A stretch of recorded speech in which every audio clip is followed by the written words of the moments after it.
मागितली आणि तुम्ही मोटरसायकल खरेदी करायला, स्कूटर खरेदी करायला जर बाजारात गेला तर त्या स्कूटरवर कर आहे 28%. 28%.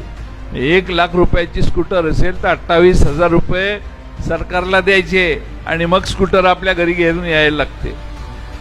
तुम्ही 4 चाकी गाडी घ्यायला गेला, जीप खरेदी केली, मोठी 4 चाकी गाडी, तरी त्याच्यावर 28% कर.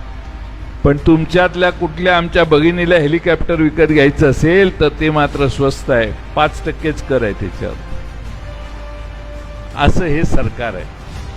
हे हेलिकॉप्टर खरेदी करणाऱ्याला सूट,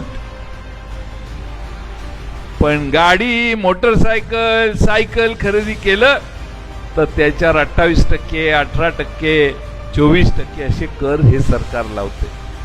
आणि म्हणून आधीच 80 रुपयाची वस्तू 100 रुपयापर्यंत महाग झाली. त्या 100 रुपयावर आता ह्यांना कर भरल्यामुळं महाराष्ट्राची महागाई आहे, ती महागाई महाराष्ट्राचं सरकार वाढवतंय. प्रचंड मोठा जीएसटीचा कर या देशातल्या जनतेवर आकारण्याचं पाप केंद्र आणि राज्य सरकारने केलेलं आहे.